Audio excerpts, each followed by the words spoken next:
राम राम दोस्तों, मैं आपकी प्यारी दुलारी चुगल किशोरी। कैसे हैं आप लोग? हम तो ठीक हैं और उम्मीद करते हैं कि आप भी रोज़ की तरह ठीक होंगे। चलिए अब जानते हैं कि सीरियल की दुनिया में क्या होने वाला है, जहां अनुपमा अपनी ज़िंदगी में थोड़ी खुशियां ढूंढने की कोशिश कर रही है, लेकिन मालती देवी ऐसा होने नहीं देगी और बाकी कसर काव्या पूरी करने वाली है। जबकि रिश्ता क्या कहलाता है में अभीर किडनैप होने वाला है और पुलिस भी उसे नहीं ढूंढ पाएगी। तो वहीं गुम है किसी के प्यार में सभी अपनी काबिलियत से छात्रों को इम्प्रेस कर देगी, लेकिन फिर भी ईशान उसे कॉलेज से बाहर निकाल फेंकेगा। अब ये तो थी मोटा मोटी जानकारी, लेकिन पूरी जानकारी के लिए रोज़ की तरह आपको हमारा शो देखना होगा। चलिए शुरुआत करते हैं अनुपमा के घर से और जानते हैं कि वहाँ पे क्या हो रहा है। अनुपमा में काव्या और मालती देवी दोनों ही कुछ ऐसा छिपा रही हैं जो आने वाले दिनों में सबको सदमा दे सकता है। अब काव्या अपने खुद के बच्चे को लेकर कोई बात पूरे परिवार से छिपा रही है, जबकि मालती देवी को इस उम्र में एक नवजात बच्चा दिख रहा है जो उसके अतीत से जुड़ा है। अब अतीत इसलिए क्योंकि बच्चे को देखकर मालती देवी कहती है कि तुझे तो मैं कब का पीछे छोड़ आई थी। अब ये दोनों ही औरतें मिलकर कुछ तो बड़ा करने वाली हैं। अब आज के एपिसोड में होता ये है कि समर परेशान है क्योंकि उसे लग रहा है कि क्या वाकई मालती देवी के साथ हाथ मिलाकर उसने सही किया है या नहीं। अब क्योंकि घर में हर कोई उसके फैसले से नाराज़ है, लेकिन डिम्पी समर को समझाते हुए कहती है कि हमारे इरादे तो नेक है और हम तो वहां जाकर मालती देवी पर नज़र भी रख सकते हैं कि वो आगे क्या करने वाली है। लेकिन उधर मालती देवी को अपना अतीत याद आ रहा है। उसे एक बच्चा नज़र आता है जिसे वो पहले कहीं छोड़ चुकी है। अब मालती देवी परेशान होती है और सोचती है कि आखिर ये क्यों दिख रहा है। उधर वनराज को फिक्र हो रही है कि समर बहुत सीधा है और वो मालती देवी की चालबाजियों को समझ नहीं पाएगा। काव्या वनराज को समझाती है कि सब कुछ ठीक हो जाएगा, लेकिन काव्या भी कहीं ना कहीं कुछ तो छिपा रही है बच्चे को लेकर, क्योंकि वो अपने होने वाले बेबी शावर की बात से नाखुश है। वहीं दूसरी तरफ बरखा के तोते उड़े हुए हैं क्योंकि पाखी ऑफिस ज्वाइन कर रही है, और दूसरा काव्या का बेबी शावर भी कपाड़िया हाउस में हो रहा है। वो अनुज से कहती है कि अभी माया की मौत हुई है और ऐसे में बेबी शावर करना ठीक नहीं है, लेकिन अनुज कहता है कि आपको माया की मौत का गम मनाना है तो मनाओ। वहीं शाह हाउस में पारितोष को अपनी गलतियों का एहसास होता है और वो किंजल के सामने अपना दिल खोल कर रख देता है।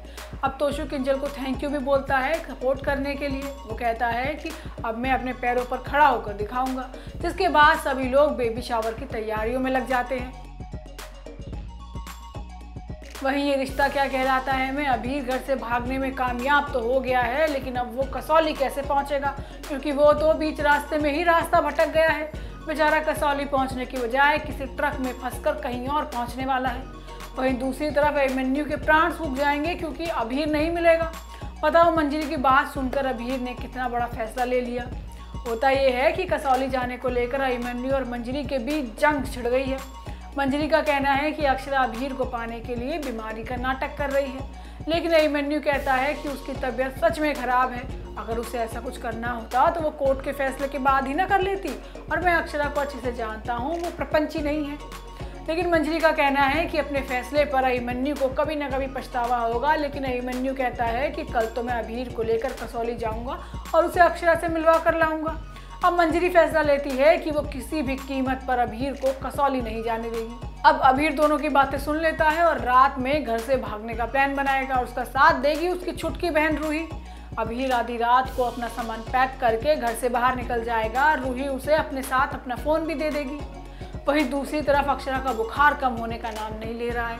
डॉक्टर का कहना है कि अगर बुखार दिमाग पर चढ़ गया तो जान पर बात आ सकती है। अब अगली सुबह अभीर किसी को मिलता नहीं है और सब लोग परेशान हो जाते हैं। अब आगे आने वाले एपिसोड में अभीर घर से तो निकल गया है, लेकिन वो कसौली नहीं पहुंच पाया। अब अभीर नई मुसीबत में पड़ने वाला है और इसका अंदाज़ा वहां लेटे लेटे कसौली में अक्षरा को हो गया है।